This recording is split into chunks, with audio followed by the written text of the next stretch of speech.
ఒక స్టాఫ్‌కి సాలరీ అనేది ఎట్లా అసైన్ చేసుకోవాలో చూద్దాము. ఫస్ట్ అప్లికేషన్ ఓపెన్ చేయాలి. వన్స్ ఓపెన్ చేశాక మీకిక్కడ ఎక్స్‌పెండిచర్ కనిపిస్తుంది కదండీ! దీని మీద క్లిక్ చేయాలి. క్లిక్ చేశాక సాలరీ అని కనిపిస్తుంది కదండీ! దీని మీద క్లిక్ చేయాలి.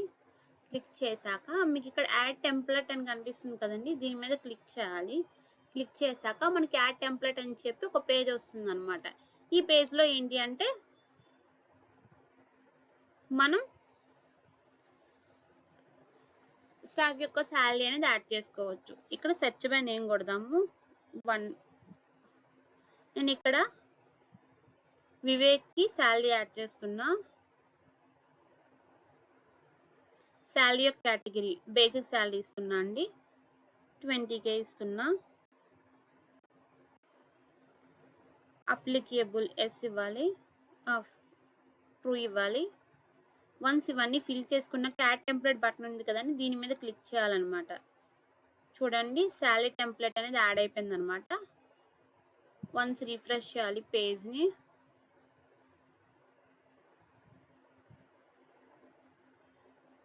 చూడండి వివేక్ ఆయన యొక్క డిపార్ట్మెంట్ వచ్చింది. ఈయనకి సాలరీ అనేది యాడ్ అయిందో లేదో వన్స్ చెక్ చేసుకుందాము. ఇక్కడ క్లోజ్ అని కనిపిస్తుంది కదండి! ఈ డ్రాప్ డౌన్ మీద క్లిక్ చేయాలి. చూడండి బేసిక్ సాలరీ యాడ్ అయింది. అదేవిధంగా ఇంకొక సాలరీ యాడ్ చేద్దాము బోనస్ అని చెప్పి.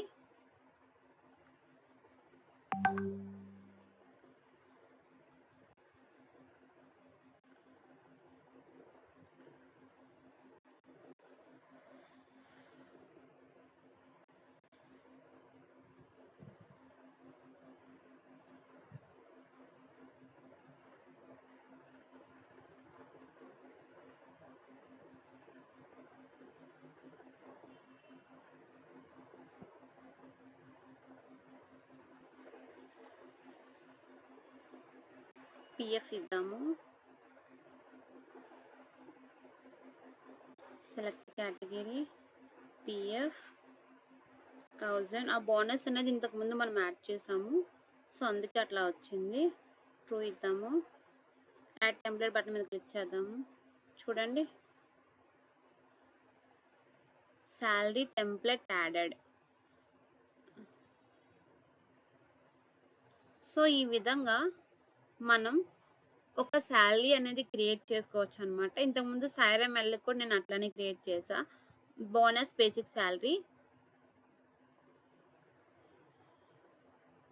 మనం చూడాలనుకుంటే ఇట్లా ఓపెన్ చేసుకోవాలి. క్లోజ్ చేయాలంటే ఈ విధంగా క్లోజ్ చేసుకోవాలి.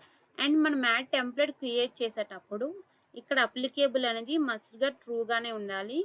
ట్రూ ఉంటేనే మనకు విజిబుల్ అవుతాయి. ఫాల్స్ పెడితే విజిబుల్ అవ్వవు. సో ఈ విధంగా ఒక యూజర్‌కి అది ఒక స్టాఫ్‌కి సాలరీ అనేది క్రియేట్ చేసుకోవచ్చు.